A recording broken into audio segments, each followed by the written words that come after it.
এই ছবিটা টাইগার ক্রিকেটের জন্য স্বস্তির। পূর্ণ রিদমে বোলিংয়ে শরীফুল, ব্যাটার লিটন কুমার দাস।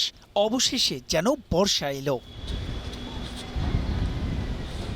অস্ট্রেলিয়ার বিপক্ষে টেস্ট সিরিজ খেলতে দেশ ছাড়ার আগে প্রায় মিনিট ৩০ সেন্টার উইকেটে ব্যাটিংয়ে এলকেডি।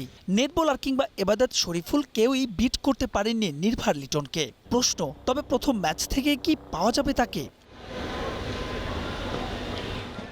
প্রথমে বিশ্রাম দিলেও অবস্থার উন্নতি হওয়ায় প্রথম টেস্টের দলেই যোগ করা হয়েছে লিটন কুমার দাসকে। যদিও গেল মাস দেড়েক ধরতে পারেননি ব্যাট, তবুও এলকেডির পক্ষেই বাজি বিসিবি কোচের। এক্সপিরিয়েন্স আপনি কখনো এটা ভুলবেন না। আপনার যে এক্সপিরিয়েন্স এটা আপনি আসলে কখনো আপনার মেমোরিতে সবসময় থেকে যায়।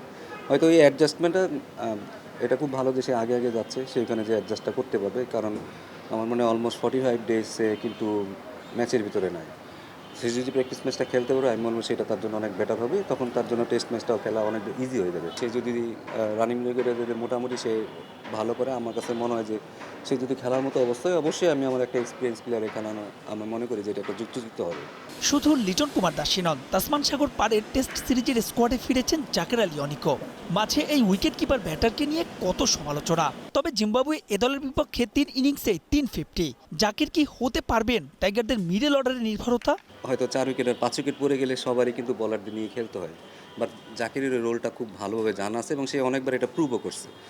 এবং ওই পজিশনে আমাদের ওরকম একটা ব্যাটসম্যানও দরকার আছে। আমি আশা করব সে এটা ভালো করার তার সুযোগ আছে এবং সে জানে তার রোল অনুযায়ী কীভাবে খেলবে। অজি কন্ডিশনে পূর্ণ শক্তির দলের বিপক্ষে 23 বছর পর আভিজাত্যের ক্রিকেট খেলতে নামা বাংলাদেশ কেমন করবে সে প্রশ্নের উত্তরে বাতাসে ফিস ফাঁস। তবে ভিন্ন কারণে এই দলটার প্রতি আস্থা সালাহউদ্দিনের। প্র্যাকটিক্যালি তারা অনেক কিছু ভালো কিছু চিন্তা করে, যেহেতু এক্সপিরিয়েন্স আমার মনে হয় তারা যদি বাইরের আমাদের যে 4টা টেস্ট আছে, আমি আশা করব যে এখান থেকে যদি আমরা কিছু ম্যাচ ভালো করতে পারি, তো আমার দেশে যখন আমাদের বাকি 4টা ম্যাচ আছে যদি আমরা 4টা ম্যাচ জিতে যাই, তাহলে আমরা মনে হয় যে টপ 1, 2, 3 মধ্যে থাকতে পারবো। জাতীয় দলের দায়িত্ব ছেড়ে এইচপি ইউনিট নিয়ে কাজ করলেও আক্ষেপ নেই সালাহউদ্দিনের। অন্য সবার মতোই জোড়া টেস্ট সিরিজে মিস করবেন পেসার নাহিদ রানাকে। আমিও খুব এক্সাইটেড ছিলাম যে কবে দেখবো নাহিদ রানা অস্ট্রেলিয়ান ব্যাটসম্যানদের আসলে বাউন্সার মারতেছে। মাহবুব রিমন, স্টার প্লে, ঢাকা।